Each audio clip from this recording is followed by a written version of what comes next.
নিকৃষ্ট মানুষ ছিলাম, আমাকে পৃথিবীর কেউ চিনত না, জানতো না, সম্মান তো দূরের কথা, কেউ আমাকে পাত্তাও দিত না। কিন্তু হে আরশের মালিক, এই লৌহে মাহফুজ থেকে আসা আপনার হাবিবের উপরে নাজিলকৃত 30 পারা কোরআনটা গ্রহণ করার কারণে আমি ওমরের এত সম্মান এই পৃথিবীর মধ্যে বেড়ে গেল। এই জন্য আমি সর্বপ্রথম ঘরের মধ্যে এসে আমার সন্তানকে কোলে নেই না, আমার স্ত্রীর সাথে আমি সাক্ষাৎ করি না, এবং লোভনীয় কোনো খানা পিনা যখন পরিবেশন করা থাকে আমি কাছেও যাই না। যেই কোরআনের কারণে আমি ওমরের এত সম্মান বেড়ে গেল, আমি কোরআন বুকের মধ্যে না নিয়ে আমার সন্তানকে আমি তুলে নিব না। দাম বেড়েছে কিসের কারণে? কোরআনের কারণে দাম বেড়েছেন। এই কোরআন গ্রহণ করলে দাম বেড়ে যায়। আমরা অনেকে কোরআনুল কারীমের তেলাওয়াত জানি না, যারা জানে তাদের কাছ থেকেও শুনি না, আর শুধু বলি না পারি, কি হয়েছে আল্লাহ মাফ করবেন বলি না। আমরা তো পারি না, আল্লাহ দেখছি মাফ করব। আসলে আল্লাহ মাফ করবেন, তবে কথাটা তো এত সহজ না। কথা কি এত সহজ? এত সহজ না। ওমর বলেন, আমি কোরআন গ্রহণ করার কারণে সম্মান বেড়ে গেল। শুধু আরবের মধ্যে সম্মান বেড়ে নাই, বিজ্ঞানরা বর্তমান এই বিজ্ঞানরা বলতেছেন ১৫০০ বছর আগে যে ওমর ইবনুল খাত্তাব পৃথিবীর অর্ধেকটা শাসন করেছেন, বর্তমান বাংলাদেশের এই সীমানা তালাশ করে তারা বের করেছেন। প্রায় বাংলাদেশের ২০০ রাষ্ট্রের মতো তিনি একা শাসন করেছেন, মসজিদের মিম্বর থেকে। ভিন্ন কোনো ক্লাব নাই, কোনো পার্টি ক্লাব নাই, ভিন্ন কোনো দলীয় ক্লাব ছিল না। অর্ধেকটা পৃথিবী শাসন করেছে মিম্বরে বসে।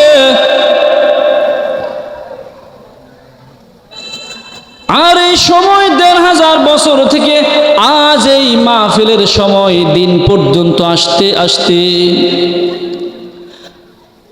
রাষ্ট্রের কথা মিম্বর থেকে নামতে নামতে টয়লেট পর্যন্ত চলে গেছে। এখন ইমাম সাহেবরা যদি মিম্বরে বসে বলে রাষ্ট্র সংস্কার করার জন্য যদি মাঠে ময়দানে নামতে হয়, ইসলামকে পার্লামেন্ট পর্যন্ত যদি নিতে হয় আমাদের নামতে হবে, কথাটা যদি বলে, তখন বর্তমানের নেতা খেতারা বলে হুজুর এই কথাটা তো মসজিদের মিম্বরের না, এটা টয়লেটের। অথচ কথাটা কোন জায়গার ছিল? মসজিদের মিম্বরের। কিন্তু এখন বলতেছে এটা তো মসজিদের কথা না, কোন জায়গার কথা? টয়লেটের কথা, নিকৃষ্ট স্থানের কথা বলে ফেলছে। অথচ অর্ধেক পৃথিবী শাসন করেছেন কোরআন দেয়া মিম্বরে বসে। খাদেম ছিলেন তারা। ওমর সব সময় বলতেন, আল্লাহ নিকৃষ্ট মানুষ থেকে এত বড় সম্মানের স্থানে আমাকে দিয়েছেন, এত বড় দায়িত্ব আমি কিভাবে পালন করব? শুধু কাঁদতেন, চেয়ার পায়ে শুধু কাঁদতেন। আবু বকর চলে যাওয়ার পর ওমরের কাছে যখন ক্ষমতা চলে আসলো, তিনি খুশি হইতো। ফুলের মালা গলায় তো দূরের কথা, তিনি বেহুশ হয়ে শুধু কান্নাকাটি করেছেন আর বলেছেন, আল্লাহ এই দায়িত্বটার ওজন এত বড়, পাহাড়ের ওজনের চাইতে এই দায়িত্বটার ওজন অনেক বেশি, আমি কিভাবে পালন করব? এই জনগণ যদি কিয়ামতের ময়দানে আপনার আদালতে যদি মামলা দায়ের করে, আমি ওমরের কোনো উপায় থাকবে না। তারপরও তো যেহেতু আসছে, আমি নিষ্ঠার সাথে কাজ করার চেষ্টা করব। আল্লাহকে বলেছে, আল্লাহ ১ নাম্বার হলো আমি ওমরের রাত্রির ঘুমটা আপনি নিয়ে যান। কি বলছে? আমি ওমরের রাত্রির ঘুমটা আপনি কমাইয়া দেন। কারণ আমি ওমর যদি সারাটা দিন রাষ্ট্রের কাজ করি, সারাটা দিন যদি আমি এই রাষ্ট্রের কাজগুলো করি, শুধু এইটুকুই শেষ না। কারণ মানুষ শুধু অসুস্থ দিনে হয় না, মানুষ রাত্রিতেও তো অসুস্থ হয়, হয়নি?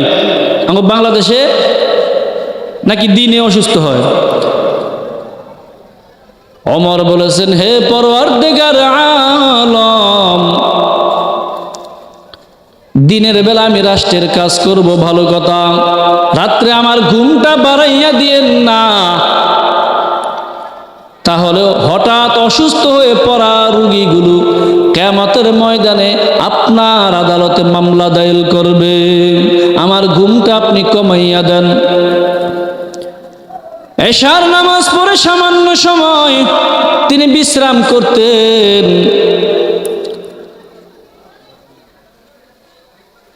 আবার তাহাজ্জুদের নামাজ পড়ে তিনি ঘর থেকে বের হয়ে যাইতেন।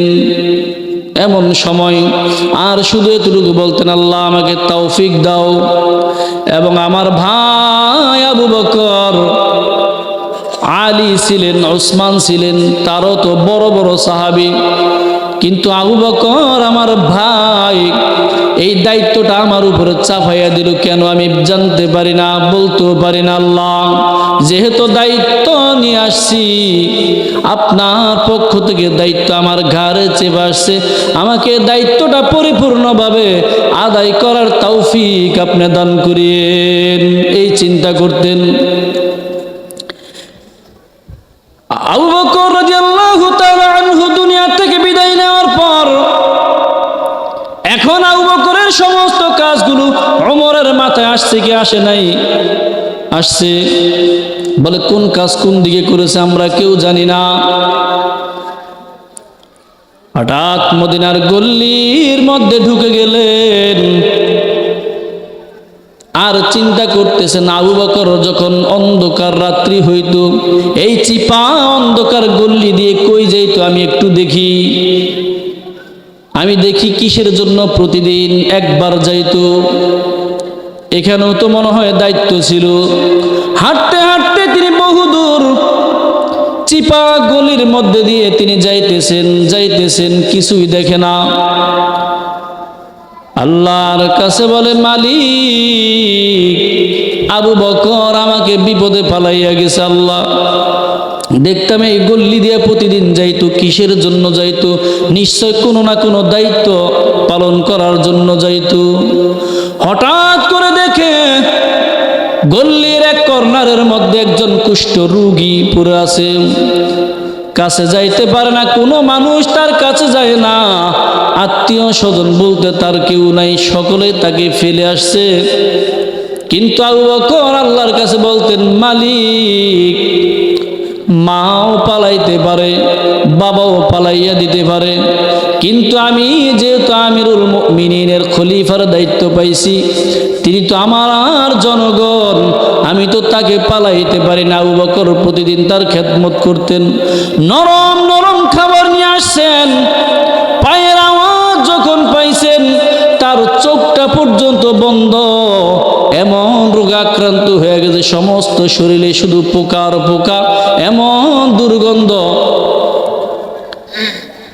কিন্তু ওমর বলতেছে, আবু বকর ভাই মনে এখানে আসছেন, যত বড় দুর্গন্ধ হোক না কেন আমার এখানে যেতেই হবে, কারণ রাষ্ট্রের দায়িত্ব এখন আমার। তিনি চলে গেলেন। পায়ের যখন আওয়াজ পাইলেন, ওই কুষ্ঠ রোগী ব্যক্তি ডাক দিয়ে বলে, হে আমিরুল মুমিনিন আবু বকর, তুমি আজকে কেন দেরিতে আসছো? আমার পেটে বড় ক্ষুধা, তুমি আজকে এত দেরি হইল কেন আসতে? ওমর মনে মনে বলতেছে, রহস্য তো এখানেই, আমার ভাই আবু বকর আর কোথাও যায়নি, রোগীর কাছে আসছিল। তিনি তার নামটা গোপন রেখে তিনি বলতেছে, ভাই, আমি রাষ্ট্রের একটা কাজে ছিলাম, এই জন্য আসতে আমার দেরি হয়েছে, আমাকে তুমি মাফ করে দিও। বলে, আমার পেটে বড় খিদা, কি আনছো তুমি আগে আমার মুখে দাও, খাওয়াও। এখন ওই ব্যক্তি জানে না আবু বকরের পরিবর্তে ওমর ইবনুল খাত্তাব আসছে। আবু বকর দুনিয়া থেকে বিদায় নিয়ে চলে গেছে। এখন ওই কুষ্ঠ রোগী জানে না, শুধু বলতেছে আবু বকর আমার মুখে তুমি তাড়াতাড়ি খাবার দাও, আমার পেটে বড় খিদা। কিভাবে খাবার দিবে? পুরোটা মুখমণ্ডল ঘা হয়ে একদম বিস্তৃত হয়ে গেছে, কুচ্ছিত চেহারা। বলে তুমি একটু হা করো। হা করার সাথে সাথে ওমর ইবনুল খাত্তাব তার হাত দিয়ে ওই কুষ্ঠরোগীর মুখে যখন খানা দেওয়া শুরু করলেন, কুষ্ঠরোগী এমন একটা চিৎকার মেরেছেন। ওমর ইবনুল খাত্তাব বলে, ভাই তুমি চিৎকার মারেছো কেন? এত জোরে চিৎকার করেছো কেন? কারণটা কি? কি সমস্যা তোমার? বলে আমি বুঝে গেছি তুমি কিন্তু আমার আবু বকর না। বলে কেন? আমি আবু বকর না কেন? কারণটা কি? কি হয়েছে তোমার? তুমি কিভাবে বুঝলাম? বলে মদিনার এই গল্লির মধ্যে, মদিনার এই শহরের মধ্যে সবচাইতে বড় কুষ্ঠরোগী হলাম আমি। আমার জিহ্বাটা পর্যন্ত পোকায় খেয়ে ফেলছে, আমার ঠোঁটে পোকা ধরে গেছে। তোমার হাতটা শক্ত, আমি ব্যথা পেয়েছি, এই জন্য বুঝে গেছি তুমি আবু বকর না, তুমি আমার ভাই আবু বকর না, তুমি অন্য কোনো ব্যক্তি। তুমি কে? তোমার নামটা বলো। বলে নাম পরে বলবো, আগে বলেন কি সমস্যা হয়েছে। বলে আমার আবু বকর আমাকে মাসকে মাস সকাল বিকাল সব সময় প্রতিদিন প্রতিনিয়ত আমার জন্য নির্বিঘ্নে খাবার নিয়ে আসতো। এই খাবারটা আমি ব্যথা পাবো বলে তার এই শক্ত হাত দিয়ে আমার মুখের মধ্যে খাবারটা দেয় না। সর্বপ্রথম আবু বকর তার জিহ্বার উপরে খাবারটা নেয়, ওই জিহ্বাটা বের করে খাবার সহ ওই জিহ্বার মাথার খাবারগুলো আমার মুখের মধ্যে তিনি দিয়ে দেন। তুমি কিসের খাদেম হইছ? তুমি কে? বলে আমি ওমর। তুমি ওমর, ঠিক আছে, তুমি এখনো খাদেম হতে পারো নাই। কি বলে? একজন রুগীর কদর তুমি জানো না। তোমার কাছে আমার মতো একজন রুগীর কদর যদি তোমার কাছে না থাকে, তুমি কিসের খাদেম হইছ? আমরাও খাদেম তালাশ করি আমাদের সমাজে, খাদেম হিসাবে ভোট দিই, কিন্তু হয় কি? খাদক। খাদেমে খেদমত করে, খাদকে খায়, ঠিক না? আমরা খাদেম হিসাবে তাকে জয়যুক্ত করি। জয়যুক্ত হওয়ার পর সে আসে কি খাদেম হিসেবে না খাদক হিসেবে? খাদক হিসেবে আসে। আমাদের সামনে পরিপূর্ণ খাদেম আমাদের প্রত্যেকটা সমাজে নিযুক্ত করতে হবে ইনশাল্লাহ। পারবেন না ইনশাল্লাহ? রাজনীতির কোনো কথা না, খাদেম আনতে হবে আমাদের। খাদকের দিন শেষ, এখন আমাদের প্রয়োজন কিসের? খাদেমের প্রয়োজন।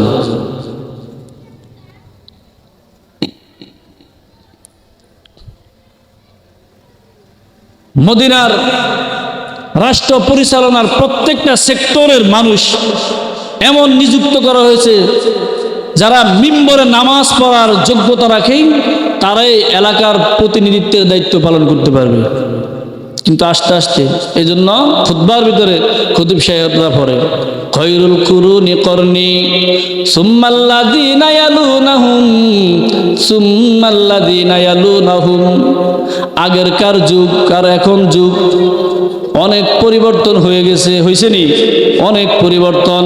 খৈরুল কুরুনি করনি সুম্মাল্লাযীনা ইয়ালুনাহুম সুম্মাল্লাযীনা ইয়ালুনাহুম। আগেরকার যুগ আর এখনকার যুগ অনেক পরিবর্তন হয়ে গেছে, ওই যুগটা আর ফিরে আসবে না। যুগ কেমরে কেমরে খারাপের দিকে যাইতেছে, সময় যত অতিবাহিত হইতেছে কেমন অতিবাহিত হইতেছে মুফাসসিরিনে কেরাম বলেন, আগের যুগে যখন চোরগুলো যখন রাতের অন্ধকারে চুরি করত, ডাকাতরা যখন ডাকাতি করত, দর্শকরা যখন মা বোনদেরকে দর্শন করত, নিশাখোররা যখন নিশা খাইত, মিথ্যাবাদীরা যখন মিথ্যা কথা বলতেন, গুনাহগাররা যদি কোনো গুনাহ করতেন, তারা ভয়ে প্রকম্পিত হয়ে শুধু কাজ করতেন আর হাঁটতে চলতেন। আবার কোনো মুরব্বী নাকি আমাকে ডাক দিয়ে বসে অপমানিত করে। মুফাসসিরিনে কেরাম বলেন, আগের যুগের চোর ডাকাত খারাপ মানুষগুলো, সুদখোর ঘুষখোর প্রত্যেকটাই ছিল মসজিদে যখন ঢুকতো তারা পিছনের কাতারে থাকতো। আরে বর্তমান যুগে সুদখোর ঘুষখোর নাফরমান বেঈমান বেদিনদার সকলের আগে সামনের কাতারে গিয়ে বসে। পরিবর্তন হয়েছে না? খৈরুল কুরুনি করনি সুম্মাল্লাযীনা ইয়ালুনাহুম সুম্মাল্লাযীনা ইয়ালুনাহুম। আগের যুগ থেকে এই যুগ পরিবর্তনশীল, অনেক পরিবর্তন। আগের যুগের মানুষগুলো অন্যায় যারা করতেন তারা পিছনে নামাজ আদায় করতেন, আর বর্তমান এই ডিজিটাল বাংলাদেশে নয় সারাটা পৃথিবীর মধ্যে যারা সবচাইতে বড় জালেম, সবচাইতে বড় সুদখোর, মসজিদের মধ্যে সুদের টাকা দিয়া 10,000 টাকা দিলে সামনের কাতারে ইমাম সাহেব তার জায়গাটা ছেড়ে দেন। এখন পরিবর্তন। আল্লাহ রাসূল ১৫০০ বছর আগে ভবিষ্যৎবাণী করে দিয়েছেন, হে সাহাবায়ে কেরাম, তোমরা যেই যুগে এখন অতিবাহিত হইতেছ, যেই যুগটা তোমরা এখন দেখতেছ, এই যুগ তোমাদের পরের যুগ ওয়ালারা পাবে না, পরের যুগ ওয়ালারা এর পরের যুগ আর পাবে না। আমরা কিয়ামত পর্যন্ত যদি চেষ্টা করি, কিয়ামত পর্যন্ত হায়াত পাওয়াও যদি চেষ্টা করি, আগের যুগ পাওয়া কি সম্ভব? কশিমকালও সম্ভব না। তবে এখন যুগের সাথে তাল না মিলাইয়া যতটুকু সম্ভব, আসহাবিকান নুজুম, আল্লাহর রাসূল বলেছেন, হে বিশ্ববাসী, হে উম্মতে মুহাম্মাদি, হে শেষ জামানার আমার উম্মত, আসহাবিকান নুজুম, তোমরা তো সাহাবীদের যুগ তো পাও নাই, তাবিঈদের যুগও পাও নাই, তবে তাবিঈদের যুগও পাও নাই, উলামায়ে মুতাকাদ্দিমিনের যুগও তোমরা পায় নাই। এখন পেয়েছো উলামায়ে মুতাআখিরিনদের যুগ পাইছো। অনেক যুগ পরিবর্তন হয়ে গেছে, কিন্তু সাহাবী পাইবা না, তাবিও পাইবা না, আমি নবীকেও তোমরা শেষ জামানায় পাইবা না। তোমাদের জন্য দিক নির্দেশনামূলক আমি কিছু মানুষকে রেখে গেলাম তোমাদের সামনে। এমন কিছু স্বর্ণের মানুষ রেখে যাব, তাদেরকে যদি তোমরা না পাও, মা আনা আলাইহি ওয়া আসহাবি, মা আনা আলাইহি ওয়া আসহাবি। আমার যে সাহাবী দেখতেছ, আদনা থেকে একজন আদনা সাহাবীকে যদি তোমরা কেউ অনুসরণ করো, অনুকরণ করো, আমার একজন আদনা থেকে আদনা সাহাবী যেভাবে চলেছে, যে পথ মত অবলম্বন করে চলেছে, তোমরা যদি পথ মতের উপরে জীবন পরিচালনা করে যদি চলো, তোমরা কোনোদিন পৃথিবীর মধ্যে লাঞ্ছিত হবা না। দুইটা জিনিসকে তোমরা ধরে রাখবা। সাহাবায়ে কেরামের নমুনায় দুইটা জিনিসকে ধরে রাখবা।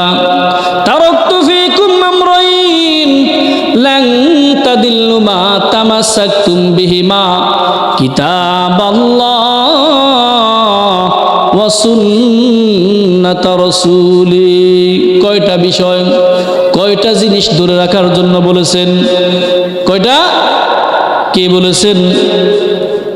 আপনার আমার নবী মুহাম্মদুর রাসূলুল্লাহ সাল্লাল্লাহু আলাইহি ওয়াসাল্লাম কিয়ামত পর্যন্ত সমস্ত উম্মতদেরকে ইঙ্গিত করে বলেছেন, তারাকতু ফীকুম আমরাইন লান তাদিল্লু মা তামাসসাকতুম বিহিমা, কিতাবাল্লাহি ওয়া সুন্নাত রাসূলি। হে আমার উম্মতরা, দুইটা জিনিসকে যদি তোমরা মজবুত করে ধরে রাখতে পারো, দুইটা জিনিসকে তোমরা যদি তোমাদের আয়ত্তে রাখতে পারো, তোমরা কোনোদিন বিপদগ্রস্ত হবে না। এক নাম্বার হলো কিতাবুল্লাহ, কার কালাম? কাল কোরআন। এক নাম্বারে হলো আল্লাহর কালাম। দ্বিতীয় নাম্বার হলো ওয়াসুন্নাত রাসূলি। দুই নাম্বার হলো আমি নবীজির আদর্শ। কিন্তু শেষ জামানা এসে তুমি আমি নবীকে তোমরা পাইবা না। আমি নবীর থেকে শুরু করে উলামায়ে মুতাআখিরিন পর্যন্ত যাদেরকে পাইবা, তোমরা তাদেরকে সম্মান করবা। তোমরা যদি হকপন্থী কোনো আলেমকে যদি মোহাব্বত করো, আমি নবীকে জীবিত থাকা অবস্থায় সাহাবায়ে কেরাম আমি নবীকে যত্ন করে যেইভাবে তারা যেই নেক হাসিল করেছে, ১৫০০ বছর পরেও যদি কোনো নায়েবে রাসূল উলামায়ে কেরামকে যদি যত্ন সহকারে নেক নজরে যদি তাদের চেহারার দিকে তাকাও, তোমরাও সাহাবায়ে কেরামের ওই পরিমাণ নেক আল্লাহ তোমাকে দান করবেন। নবী পাই নাই। আল উলামা ওয়ারাসাতুল আম্বিয়া। আমি চলে যাব, সাহাবায়ে কেরামও থাকবে না, কিয়ামত পর্যন্ত কোরআনুল কারীমের আলেম থাকবে কি থাকবে না? তাদেরকে তোমরা অনুসরণ করবা। যারা সাহাবায়ে কেরামের অনুসরণ অনুকরণ পথে যারা চলে তাদেরকে মানবা, যাকে তাকে মানা যাবে না। অনেক আহলে হাদিস আছে, আহলে কোরআন আছে, অনেক কিছুই আছে। আমরা যার যার সাথে ইসলামকে মিলায়া ফেলছি, এই জন্য সমস্যা। হাত বুকে বাঁধি, হাত ছেড়ে দিই, হাত নাভির নিচে বাঁধি, কোনো সমস্যা নাই। যার যার মতো তুমি মন চায় পড়ো নামাজ, তবে একটা জিনিস খেয়াল রাখবা, নাভির নিচেও হাত বাঁধা সুন্নত, বুকের উপরও হাত বাঁধা সুন্নত। হাত বাঁধার সুন্নত কয়টা? নাভির উপরও সুন্নত, বুকের উপরও সুন্নত। এখন ইমামুল আজম আবু হানিফা রহমাতুল্লাহ আলাইহি বলেন, আমাদের মাযহাবের ইমাম, 4 ইমামের মধ্যে তিনি সবচাইতে বড় ইমাম ছিলেন। ইমামুল আজম বলা হয় সবচাইতে বড় ইমাম। রাসূলের দুটো হাদিস একমাত্র সহিহ, শুদ্ধ হাদিসের মধ্যে কোনো ঝামেলা নাই। হাত বুকে বাঁধাও সুন্নত, হাত নাভির নিচে বাঁধাও সুন্নত। কিন্তু দুইটা আমল আমি একা আবু হানিফা কিভাবে করব? এই চিন্তাধারা করে তিনি বলেছেন, হে আমার সাথীরা, হে আমার মুসল্লিয়ানে কেরাম, তোমরা ভালো করে শোনো, রাসূলের হাদিস ছাড়া যাবে না। দুইটা হাদিস আমাদের মানতে হবে, হাদিস ছাড়া যাবে না। বলে হুজুর দুইটা হাদিস কিভাবে মানবো? বলে আজ থেকে আমি আবু হানিফা মাসআলা দিয়ে গেলাম, বাড়িতে মা বোনরা তোমার যারা আছে তাদেরকে না বুকের উপরে হাত বাঁধার মাসআলাটা শিখিয়ে দিবা। তারা নাবি তোমাদের অধীনস্থ যেই মেয়েরা আছে, মা বোনরা আছে, তাদেরকে বলে দিবা, তারা হাতটা বুকের উপরে যখন বাঁধবে তখন তোমার পক্ষ থেকে বুকে বাঁধা হাতের সুন্নতের আমল হয়ে যাবে। আর আমরা পুরুষ যারা আছি মসজিদে, আমরা যারা নামাজ পড়ি পুরুষ, প্রত্যেকে হাতটা নাভির নিচে বাঁধবো। আমার স্ত্রী বুকের উপরে হাত বাঁধবে, আর আমি পুরুষ হয়ে নাভির নিচে হাত বাঁধবো। একই বেলায়, একই সময়, একই উক্তের সময় রাসূলের দুইটা হাদিস আমার ঘরের মধ্যে পালন হয়ে গেল। এখন যারা হাত বুকে বাঁধে, মহিলারাও বুকে বাঁধে, পুরুষও বুকে বাঁধে, তারা কি হাদিস কি দুইটা মানে না একটা? আর আমরা কয়টা মানি? হ্যাঁ, আমরা দুইটা মানি। বাড়িতে আমাদের মা বোনদেরকে রাই গাইছি, এখন এশারের নামাজ পড়বো, হাত কোথায় বাঁধবো? বয়ান শেষ, আজান হবে, আমরা নামাজ পড়বো, হাত কোথায় বাঁধব? দুটোটা হাদিস আমার ফ্যামিলি থেকে, আমাদের প্রত্যেকের ফ্যামিলি থেকে কি আদায় হয় না? ইনশাল্লাহ অবশ্যই আদায় হয়। বিভ্রান্তি হয়ে কোনো লাভ নাই, প্রত্যেকটা হাদিস। তবে যেই ইলম ফরজ, ওই ইলম, যে আমল ফরজ, ওই আমলের ইলম অর্জন করা কি ফরজ। তলাবুল ইলমি ফারিদাতুন আলা কুল্লি মুসলিম ওয়াল মুসলিমাত ওয়াল মুসলিমিনা ওয়াল মুসলিমাত ওয়াল মুমিনিনা ওয়াল মুমিনাত আও কামা ক্বালান নবিয়্যু আলাইহিস সালাতু ওয়াস সালাম। মুমিন যখন নামাজ পড়বা, নামাজের নিয়ম পদ্ধতি পন্থাগুলো তোমরা ভালো করে শিখো, না হলে পেছ লেগে যাবে। নামাজটা আপনি আমি পড়ি, প্রত্যেকে নামাজ পড়ি। কোন সময় নামাজ 4 রাকাতের প্রথম রাকাতের রুকুর আগে নামাজটা ভাঙ্গা গেছে বলতে পারি না, আছে না নাই? 4 রাকাতের নিয়ত করেছি, প্রথম রাকাতেই যে কোনো কারণে নামাজ ভাঙ্গার যে কোনো কারণ একটা ঘটে গেছে, নামাজটা ভেঙে গেছে বলতে পারি না, কারণ এটা আমল ঠিক, কিন্তু এটার ইলম আমার মধ্যে নাই। এটা আমল জানি, কিন্তু এটা অর্জন করি না, এটা যেন জ্ঞান, এটা আমি অর্জন করি না। এই জন্য আমার নামাজটা ভেঙে যাওয়ার কারণও আমি বলতে পারি না। 60 বছর 70 বছর নামাজ পড়ি, প্রত্যেক ওয়াক্তের নামাজ শুধু ভাঙ্গার ভাঙ্গা ভাঙ্গার ভাঙ্গা নামাজ, শুধু ভাঙ্গা। ফজরের নামাজ ভাঙ্গা, জোহরের নামাজ ভাঙ্গা, আসর মাগরিব এশার নামাজ ভাঙ্গা, প্রত্যেক ওয়াক্তের নামাজ শুধু ভাঙ্গা, আমরা কেউ বলতে পারি না। এই ভাঙ্গা নামাজ পড়িয়া আল্লাহর আদালতে আমরা যখন মুনাজাত করি, আল্লাহ আমি বুড়া হয়ে গেছি, এত ঠান্ডা সহ্য হয় না, একটু গরম দেন। হাত নামানোর পরে দেখি ঠান্ডা আরো বাড়িয়ে গেছে। কারণ কি? আল্লাহ ওয়ালা বুজুর্গের দিন নামাজ পড়ে হাত উঠানোর পর যদি বৃষ্টির জন্য দোয়া করতেন, আল্লাহ সঙ্গে সঙ্গে বৃষ্টি দিয়ে দিতেন। আমরা বৃষ্টি চাইলে রোদ হয়, রোদ চাইলে বৃষ্টি হয়, একমাত্র কারণ হইল যেই নামাজটা পরে হাত উঠাইছি ওই নামাজটাই ছিল ভাঙ্গা। ওই নামাজ কি? এই জন্য কবুল হয় না, দোয়া কবুল হয় না। এই জন্য নামাজ পরিশুদ্ধ করতে হলে, নামাজকে পরিশুদ্ধ করতে হলে নামাজের ইলম অর্জন করতে হবে আমাদের। কার কাছে যা অর্জন করবেন? হকপন্থী উলামায়ে কেরামের কাছে চলে যাবেন। হক কে? আহলে সুন্নাত ওয়াল জামাতের অন্তর্ভুক্ত কে? এমন বিভ্রান্তিমূলক কোনো আলেমের কাছে যাইবেন না যারা আপনাকে বিভ্রান্তিমূলক একটা আমল শিখিয়ে দেবে আর ওইটার উপর আপনি আমল করবেন, কিন্তু আমল আল্লাহ পর্যন্ত পৌঁছে না। কুল্লু বিদআতিন দালালাহ, আল্লাহ রাসূল বলেছেন প্রত্যেক বিদআত গুমরাহ, পথভ্রষ্ট, জাহান্নামী। বিদআত কাদেরকে বলা হয়? কুল্লু বিদআতিন দালালাহ। বিদআত কাকে বলা হয়? কেউ যদি বলে দুরূদ পড়লেই দাঁড়াতে হবে, সম্পূর্ণ বিদআত। আবার কেউ যদি বলে দুরূদ শুধু বসে পড়তে হবে, তাও বিদআত। নিজের মতো সীমাবদ্ধ করলে বিদআত। শরীয়তের কিছু কমতি বাড়তি করার চেষ্টা করলে তাকে কি বলে? বিদআত। কিছু বাড়ানো যাবে না, কমানো যাবে না, শেষ ফিনিশিং। আল্লাহ রাব্বুল আলামিন কোরআনুল কারীম নাজিল করেছেন, ইসলাম পরিপূর্ণ করেছেন। বিদায় হজের ভাষণে আল্লাহ রাসূল সাল্লাল্লাহু আলাইহি ওয়াসাল্লাম আয়াত পড়ে শুনাইছেন 1.5 লক্ষ সাহাবীর উপস্থিতিতে। আল ইয়াউমা আকমালতু লাকুম দীনাকুম ওয়া আতমামতু আলাইকুম নি'মাতি ওয়া রাদিতু লাকুমুল ইসলাম দীনা।